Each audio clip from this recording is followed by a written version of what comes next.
MCAची निवडणूक होते, सगळे राजकीय पक्ष इतर ठिकाणी विरोधात असतात, मात्र या ठिकाणी सगळे एकत्र येऊन लढतायत. मला वाटतं मुंबई क्रिकेट असोसिएशन जे आहे ते शरद पवार साहेबांनी सुरू केलेलं आहे आणि या ठिकाणी राजकारण आणण्याची आवश्यकता नाही आहे.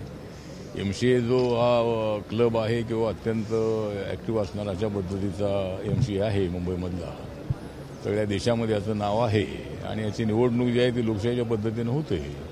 त्यामुळं या ठिकाणी सगळेजण आम्ही एकत्रित आहोत. म्हणजे जे ॲक्टिव्ह असणारे जे उमेदवार आहेत त्या उमेदवारांना आम्ही सर्वांनी मतदान केलेलं आहे आणि या ठिकाणी सर्व पक्षाचे जे लोक आहेत एकत्रितपणे येऊन आपल्याला MCA चांगला चालवायचा आहे आणि त्यामुळं राजकारण बाजूला ठेवून इथं सगळे राजकीय नेते एकत्र आलेले आहेत. ती अत्यंत आनंदाची बाब आहे.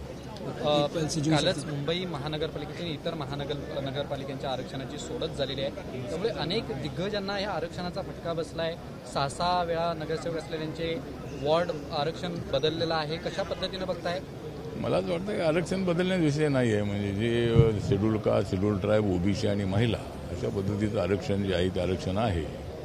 त्यामुळं लोकशाहीच्या पद्धतीनं जे रिझर्वेशन ठेवलेलं आहे त्या पद्धतीनं या सोडतीमध्ये अनेक लोकांचे वार्ड जे आहे ते महिला झालेले आहेत, कुठे शेड्यूल कास्ट झालेले आहेत, कुठे OBC झालेले आहेत आणि आता नवीन लोकांना संधी त्या ठिकाणी मिळणार आहे. त्यामुळं दिग्गजांना फटका बसण्याचा विषय अजिबात नाही आहे. जर एखाद्या दिग्गजाचा जो वार्ड महिला झाला असेल तर त्यांच्या फॅमिलीमधली एखादी महिला त्या ठिकाणी उभी राहते. त्यामुळं अशी काही फारशी अडचण अजिबात नाही आहे. पण अशा सोडतीमध्ये अशा पद्धतीचा धक्का बसतो. पण कसरत असणार आहे का प्रत्येक पक्ष नेतृत्वांना ह्या सगळ्यांना ॲडजस्ट करण्यामध्ये? आता ॲडजस्ट करण्यामध्ये पक्षाच्या अडचणी असतात. अनेक वेळेला लोक अत्यंत उत्सुक असतात, अनेक लोक उत्सुक असतात, अनेक वर्षी त्यांनी काम केलेलं असतं आणि सर्वांची इच्छा असते की आम्हाला तिकीट मिळालं पाहिजे, पण सर्वांना तिकीट देणं अशक्य असतं. त्यामुळं या निवडणुकीमध्ये महायुतीने हा निर्णय घेतला की ज्या ज्या ठिकाणी महायुती होत असेल तिथं माहिती असेल, पण ज्या ठिकाणी आवश्यकता नाही त्या ठिकाणी ती न राहता अगोदर आपण आपल्या बळावरती निवडणूक लढायची आणि त्यानंतर आपण एकत्र यायचं असं आम्ही ठरवलेलं आहे. त्यामुळं मला असं वाटतं की या लोकल बॉडीच्या निवडणुकीमध्ये महायुतीला बहुमत मिळेल अशा पद्धतीची आम्हाला अपेक्षा आहे. महायुतीच्या प्रत्येक पक्षांच्या आता बैठका चालू झाल्या. स्थानिक पातळीवर प्रत्येक पक्षाचे प्रमुख जे जिल्हाध्यक्ष किंवा प्रमुख कार्यकर्ते त्यांच्याकडनं स्वबळाचाच नारा जो आहे हा दिला जातोय. त्यामुळे नेमकं महायुतीत चाललंय का असा आता प्रश्न निर्माण झाला. मला वाटतं की सगळ्या ठिकाणी स्वबळाचा नारा दिला जातोय असं नाही आहे. अनेक ठिकाणी अनेक लोक एकत्रित येत आहेत आणि अनेक ठिकाणी अशा पद्धतीचे रिपोर्ट आहेत की 2 राष्ट्रवादी एकत्र येत आहेत, कुठे 2 शिवसेना एकत्र येते. पण आमचा जो रिपब्लिकन पक्ष आहे हा रिपब्लिकन पक्ष BJP सोबत आणि महायुतीसोबत आहे आणि ज्या ज्या ठिकाणी म्हणजे अनेक ठिकाणी रिपब्लिकन पक्षाला सामावून घेण्याचं काम BJPकडून होणार आहे. त्यामुळं या लोकल बॉडीजमध्ये महायुती जी आहे ती अनेक ठिकाणी नसणार आहे, पण मुंबईमध्ये मात्र महायुती असणार आहे. मुंबईमध्ये BJP, शिवसेना, राष्ट्रवादी, RPI आम्ही सगळे एकत्र लढणार आहोत आणि यावेळेला मुंबईची महानगरपालिका आमच्या ताब्यामध्ये येईल असं आम्हाला पूर्णपणे विश्वास आहे. तुम्ही किती जागांची मागणी मुंबई महापालिकेत करणार आहात? किती जागांवरती दावा करणार? मुंबईमध्ये आम्हाला एक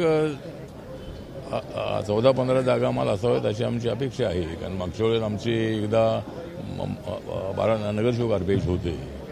त्यामुळं 14-15 जागा आम्हाला मिळाव्यात अशी आमची अपेक्षा आहे. सर, आपण जर बघितलं स्थानिक स्वराज्य संस्थेच्या निवडणुका लागल्यात, मात्र अजून देखील उमेदवार घोषित झाले नाही. कारण की अर्ज मागे घेण्याची जी वेळ आहे, दिवस आहे, तो आता लवकर पुढे. मला असं वाटतं की उमेदवारांनी आता सगळ्या पक्षाचे जे नावं ठरत आहेत, कुठं युती होणार आहे, होणार नाही आहे, अशा पद्धतीनं सध्या चालू आहे. आता 17 तारखेपर्यंत नॉमिनेशनची वेळ आहे आणि 17 तारखेपर्यंत मला वाटतं हा सगळा निर्णय होईल. पण दुसरीकडे काँग्रेस सोबळाचा नाव महाविकास आघाडी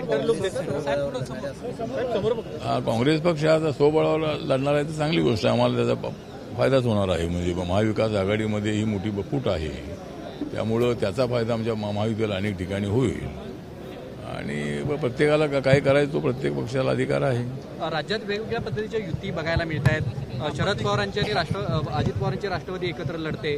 कोकणात शिंदेची शिवसेना आणि ठाकरेंची शिवसेना एकत्र लढण्याची तयारी चालू झाली आहे. ह्या युत्यांकडे तुम्ही कसं बघताय? आपण देखील कुठं अशा लोकल बॉडीजमध्ये मला असं वाटतं की लोकल बॉडीजमध्ये अनेक ठिकाणी अशा पद्धतीचे अलायन्स होतात. ज्या स्थानिक ज्या विकास आघाड्या असतात या विकास आघाड्या पक्षाच्या नावावरती नसतात. त्यामुळं अशा पद्धतीनं जर कुठे दोन्ही राष्ट्रवादी किंवा दोन्ही शिवसेना अशा पद्धतीने एकत्र येत असतील तर ते पक्ष म्हणून त्या ठिकाणी एकत्र येत नाही आहे, तर त्या ठिकाणी विकास आघाडी म्हणून एकत्र येतात. त्यामुळे मला असं वाटतं की अशा पद्धतीचे जे लोकल बॉडीजमध्ये निर्णय होतात. एबीपी माझा, उघडा डोळे बघा नीट.